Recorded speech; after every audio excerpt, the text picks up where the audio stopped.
दोस्तों, हिंदुस्तान पाकिस्तान के अंदर आतंकवादियों का सफाई अभियान शुरू कर चुका है।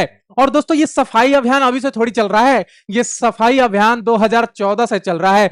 जब नरेंद्र मोदी जी की सरकार आई उस वक्त से ये सफाई अभियान चल रहा है। और अब जो ये आका है ना, ये लश्कर तोयबा के आका जो बने फिरते हैं, अब ये रोते रोते जो है कह रहे हैं कि हिंदुस्तान ने हमारे इतने आकाओं को मार दिया, इतने लोगों को मार दिया, और रो रहे हैं। दोस्तों, एक बार आप वीडियो देखिए। ये वो तौहीद का लंबरदार था। इस जुर्म के अंदर हिंदुस्तान की खुफिया एजेंसीज ने उसको यहाँ आजाद कश्मीर के अंदर भी अमन और चैन से नहीं रहने दिया। अपने जर खरीद एजेंटों के जरिए से उसको यहाँ पर शहीद किया गया। ये पहला वाकया नहीं है। गुज़श्ता 3-4 सालों के अंदर 30 से ज्यादा वाकयात हो चुके हैं कि हमारे भाइयों को शहीद किया गया। किसी को पेशावर में, किसी को कराची में, किसी को पिंडी में, किसी को रावलाकोट में, किसी को मुजफ्फराबाद में। जुर्म क्या है? जुर्म सिर्फ ये है कि हम ला इलाहा इल्लल्लाह के मानने वाले हैं। हम हनुमान, घनश्याम, हरि राम, हम गाय की, बछड़ों की पूजा करने वाले नहीं हैं। ये जालिम हिंदू ये चाहता है जमीन के ऊपर गाय की पूजा हो, यहूदी ये चाहता है बछड़े की पूजा हो। दोस्तों, आपने ये वीडियो देख ली होगी। अब ये जो बंदा ये बोल रहा है ना, इसका नाम है रिजवान हनीफ। ये जो रिजवान हनीफ है, ये एक आतंकवादी है, ब्लैक लिस्टेड आतंकवादी है। हमारे ही देश के लिए नहीं, बहुत सारे देशों ने इसे ब्लैक लिस्ट कर रखा है और आतंकवादी करार कर रखा है। ये आतंकवादी संगठन वही लश्कर तोयबा है जिसने हमारे भारत में 26/11 कराया था। धुरंधर फिल्म आप सभी ने देखी थी ना धुरंधर फिल्म। उसमें जो दिखाया गया था कि किस तरीके से 26/11 अटैक कराया गया। यहां पे ये कह रहा है कि पिछले 5 सालों में 2020 से लेकर अब तक बहुत सारे, जबकि 30 जो है नाम ये रख रहा है 30। मैं तो कहता हूं 30 से बहुत ज्यादा है दोस्तों। ये 30 से बहुत ज्यादा बड़ी संख्या है, लेकिन ये बोल रहा है तो चलो मान लेते हैं कि 30 जो है हमने क्या कर दिए हैं अननोन गनमैन्स के द्वारा। ये आपने धुरंधर फिल्म में भी दिखाया गया है इसको। अननोन गनमैन्स कौन थे? वो हमारे ही जो स्पाइस थे, हमारे ही सोल्जर्स थे दोस्तों। तो वो अननोन गनमैन्स ने यहाँ पे क्या किया, 30 लोगों को, 30 आतंकवादियों को, लोगों नहीं, ये आतंकवादी के पिल्ले हैं, और इनको जो है मार गिराया है पाकिस्तान के अंदर। दोस्तों, बाहर तो मारेंगे ही इनको, अंदर घुस के भी पाकिस्तानियों को मारेंगे। आपका क्या जवाब है कमेंट में मुझे जरूर बताना। दोस्तों, मेरा नाम है आयुष और स्वागत करता हूं आप सभी का महेश अकेडमी के इस शानदार प्लेटफॉर्म पे। और दोस्तों, वीडियो को लाइक और चैनल को सब्सक्राइब जरूर कर देना, और वो बगल में आपको ज्वाइन बटन दिख रहा होगा, उसको जरूर दबाना और हमारा मेंबर बन जाना। वहां पे हम एक्सक्लूसिव कंटेंट आप सभी को प्रोवाइड कराते हैं। अब दोस्तों, मैं आपको बता दूं, यहां पे ये जो है लश्कर तोयबा का एक आतंकवादी है। अब इसने जो है बहुत रोना धोना किया कि हमारे जो है 2020 से 30 जो है 2020 से लेकर अब तक जो है 30 आतंकवादी हमारे मार गिराए हैं। हम सभी जानते हैं, धुरंधर फिल्म हम सभी ने देखी, उसमें बहुत अच्छे तरीके से दिखाया अननोन गनमैन जो है किस तरीके से काम करते हैं और किस तरीके से जहूर मिस्त्री को मारा था। याद है ना जहूर मिस्त्री, IC-184 हाईजैक? तो उसमें जो है जहूर मिस्त्री जो है उसका साथ था और उसको जो है हमारे अननोन गनमैन ने मारा था। ऐसे ढेरों आतंकवादी जिन्होंने यहाँ पे जो आतंकवादी सरगना जो थे ना, जो बहुत सारे यहाँ पे आतंकवादी हमले किए, उन सबको मार गिराया यहाँ पे हमारे हिंदुस्तानियों ने, हमारे एजेंट्स ने, हमारे सोल्जर्स ने, है ना। तो यहां पे ये रो रहा है, कह रहा है कि अननोन गनमैन्स ने, जो कि हिंदुस्तान द्वारा भेजे गए हैं, उन्होंने हमारे बहुत सारे आतंकवादियों को मार गिराया है। तो ये जो है रोना धोना तो इनका चलता रहेगा। हम सभी जानते हैं कि किस तरीके से ये रोते हैं। और ये जो है बहुत सारे जगहों पे मारा गया, जरूर ये पीओके में भी मारा गया, जहां पे इनका बहुत बड़ा किला ये बनाकर रखते हैं ना पीओके के अंदर, पाकिस्तान ऑक्युपाइड कश्मीर के अंदर। तो उन वहां पे भी मारा है, रावलकोट के अंदर मारा है, रावलपिंडी के अंदर मारा है इनको, कराची के अंदर ढूंढ ढूंढ के दोस्तों हमारे सोल्जर्स ने इनको मारा है। तो यहां पे ये पिलपिला कर बाहर निकले हैं और बोल रहे हैं कि भाई अब छोड़ दो यार, हमें छोड़ दो, अब हम तुम्हारे साथ कुछ गलत नहीं काम करेंगे। देखो दोस्तों, यही होता है, अगर आप कुछ गलत करते हो किसी के साथ तो आपको वो चीजें भुगतनी पड़ती है, और भुगतनी पड़ रही है यहाँ पे। दोस्तों, ये स्टेटमेंट देख लीजिए, डिप्टी CM है उत्तर प्रदेश के, क्या कह रहे हैं एक बार जो है स्टेटमेंट को ध्यान से पढ़िए। मदरसा चाहे बांग्लादेश का हो या पाकिस्तान का हो या भारत का हो, मदरसा अघोषित रूप से आतंकवाद पैदा करती है। बिल्कुल सही बात है दोस्तों। आपकी क्या राय है, मुझे ये जो स्टेटमेंट दिया है इसके ऊपर आपकी क्या राय है, मुझे कमेंट में जरूर बताना कि क्या यह बात कितनी हद तक सच है। मदरसा जो है आतंकवाद फैलाने का कैसे काम करता है। हम जानते हैं पाकिस्तान में जो मुदीर के हैं वहां पे कैसे किस तरीके से वहां पे ट्रेनिंग दी जाती है ना। ISI कैसे ट्रेनिंग देता है, लश्कर तोयबा कैसे किस तरीके से ट्रेनिंग देता है, और हमारे भारत के अंदर आतंकवाद फैलाने का ये लोग काम करते हैं। तो ये जो है बातें जो है बहुत हद तक सही हैं। यहां पे देखिए, भारत और अफगानिस्तान, ये जो स्टेटमेंट दिया है, ये इसने स्टेटमेंट दिया है, पाकिस्तान का बंदा है, ये कह रहा है कि यहां पे भारत और अफगानिस्तान का रिश्ता ऐसा है कि आका और गुलाम। गुलाम तो तुम हमारे हो और तुम क्या हो भाई। एक बार जो है पाकिस्तानियों के लिए एक वचन जरूर लिखना कमेंट में कि ये पाकिस्तानी क्या है, गुलाम है या फिर कुछ और। एक बार जो है कमेंट में जरूर लिखना। यहां पे देखिए, अब जो है मैंने आपको एक वीडियो में बताया था कि किस तरीके से बॉर्डर्स पे लगा रखे हैं पाकिस्तानियों ने, बहुत सारे SH-15 लगा रखे हैं, चाइनीज SH-15 जो है ना वो लगा रखे हैं। और किस लिए लगा रखे हैं मैंने उस वीडियो में बताया था, आप उस वीडियो को जरूर देखना।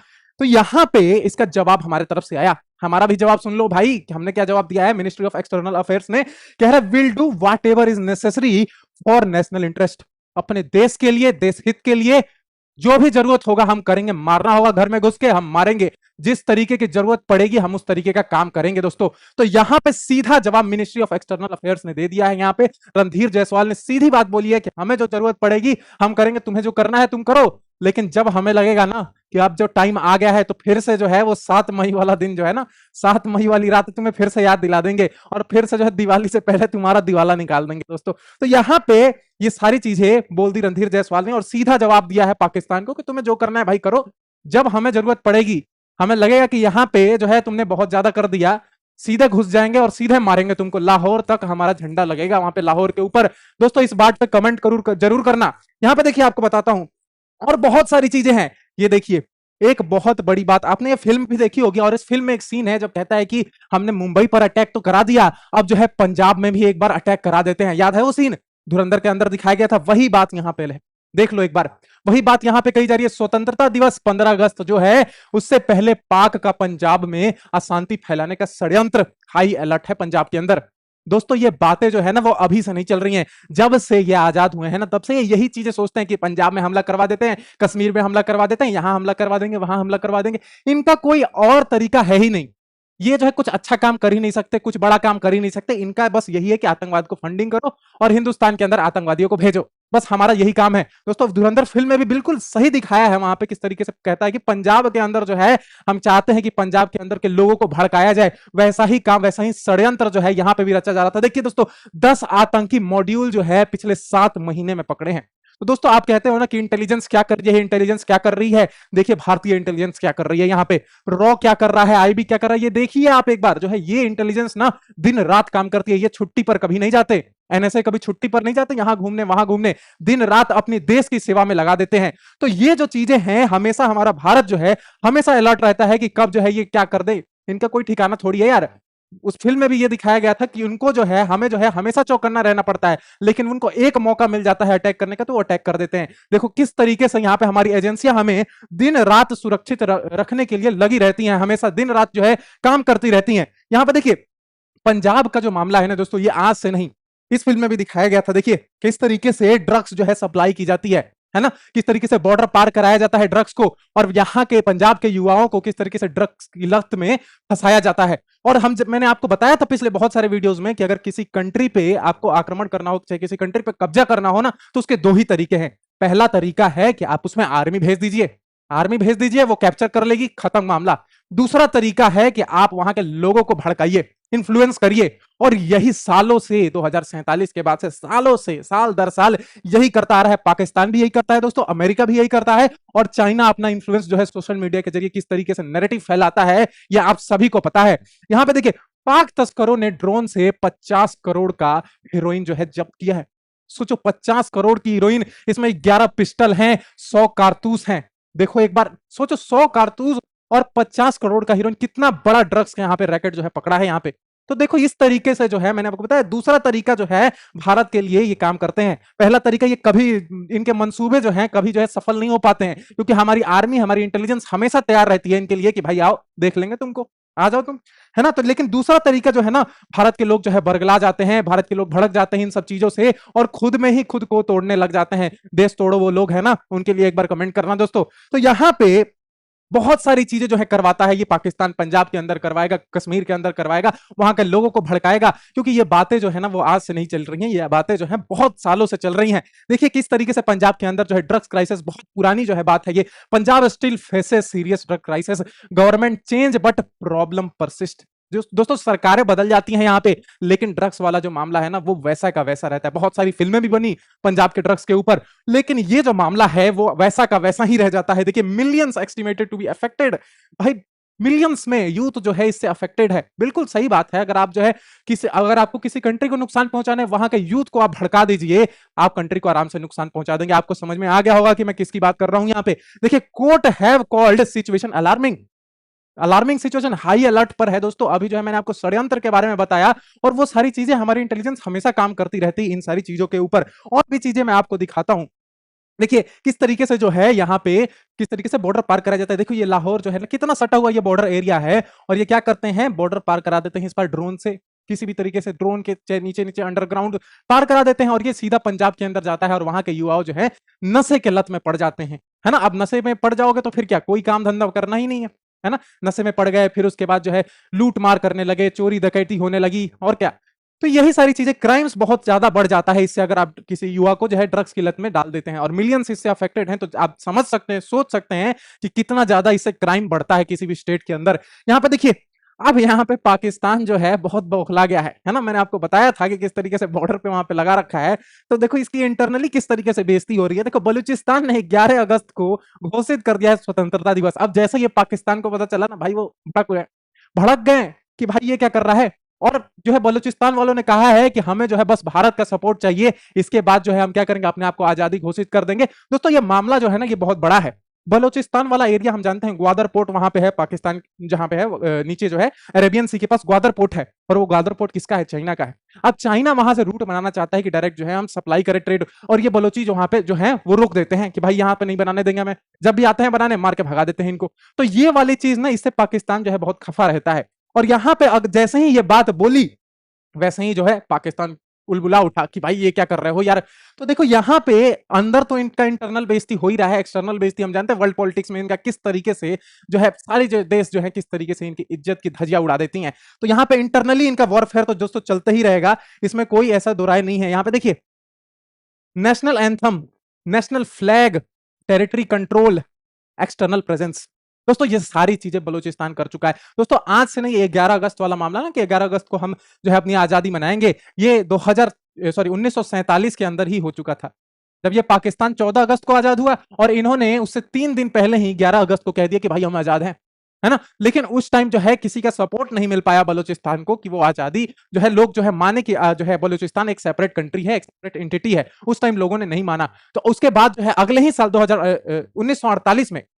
1948 में पाकिस्तान वालों ने क्या किया, जबरन वहां पे घुस के जो है मिलिटेंसी खत्म, वहां पे क्या किया, मिलिट्री अटैक कर दिया, रेंजर्स वहां पे गए, बहुत जो है कत्लेआम मचा बलूचिस्तान के अंदर। तो ये 1 साल बाद जो है ये सारी चीजें की गई, और अभी तक वो लड़ाई जो है बीएलए अभी तक लड़ाई लड़ ही रहा है। और दोस्तों अभी आगे भी लड़ेगा, बहुत टाइम तक की लड़ाई चलने वाली है।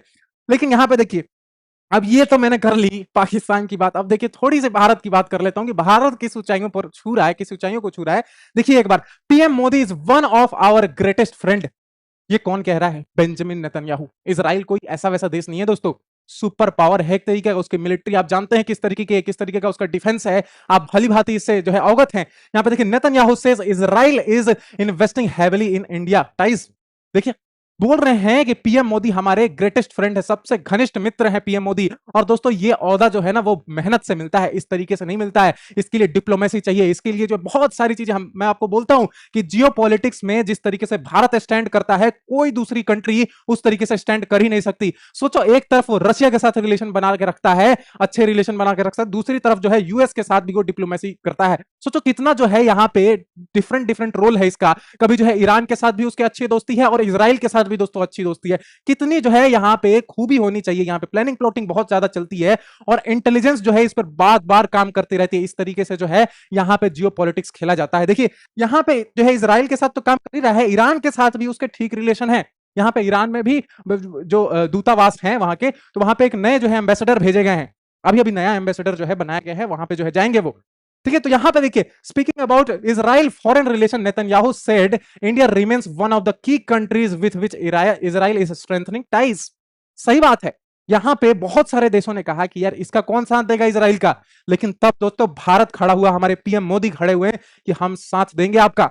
पीएम मोदी ही थे जो पहली बार इजराइल की धरती पर गए और वहां पे बेंजामिन नेतन्याहू से बात की, क्योंकि हमारा जो रिलेशन है वो बहुत पुराना है इजराइल के साथ, सिविलाइजेशन जो है बहुत पुरानी है। तो यहाँ पे बेंजामिन नेतन्याहू पीएम मोदी के एक बहुत घनिष्ठ मित्र हैं, और वो हमेशा हर किसी, जब भी वो कोई स्पीच देते हैं, वो इस बात का जिक्र जरूर करते हैं कि ये पीएम मोदी जो है हमारे कितने अच्छे दोस्त है, कितने अच्छे सलाहकार हैं, और वो दोस्तों मैंने आपको पिछले बहुत सारे वीडियोस में बताया था कि बहुत सारे जो हैं यहाँ पे जानकारी मिलती है बेंजामिन नेतन्याहू को पीएम मोदी की तरफ से।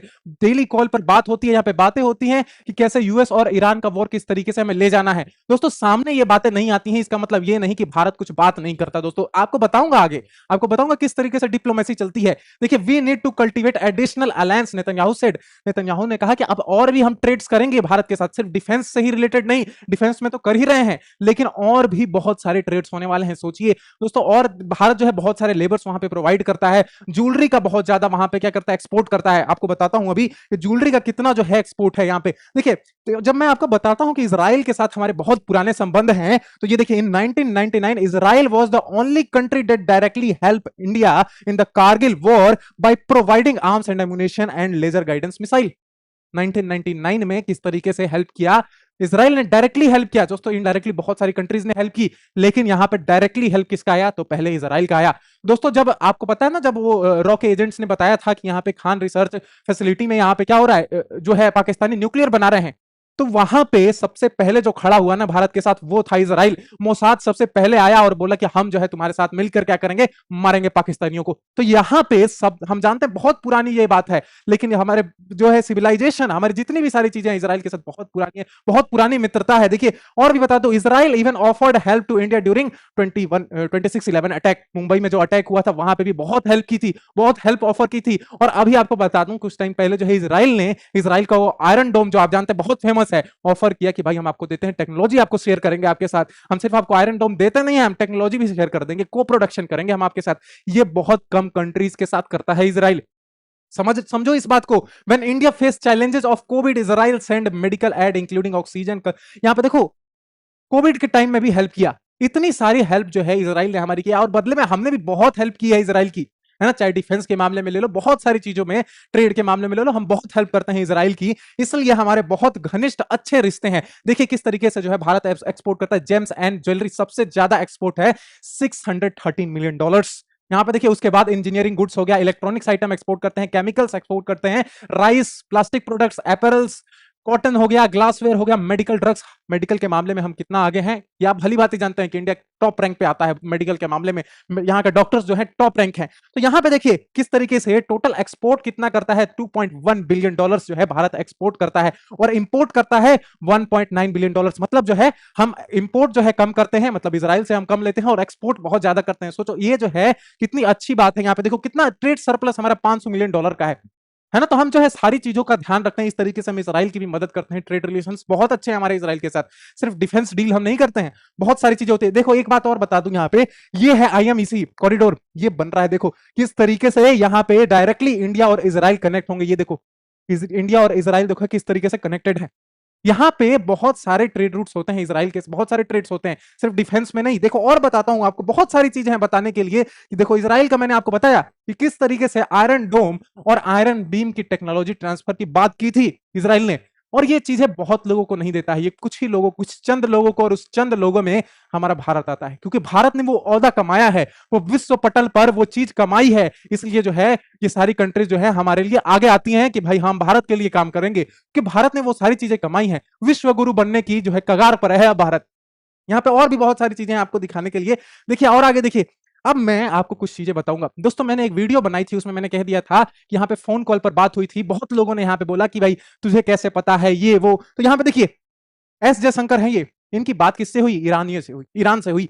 और ईरानियन कौन थे, सैयद अब्बास आरागाची, फॉरेन मिनिस्टर हैं ईरान के। और सीधी फोन कॉल पर बात हुई कि क्या कंडेम किया, avoid attack on commercial ships, Jaishankar conveys India concern in call with Iran, foreign minister Seyed Abbas आरागाची।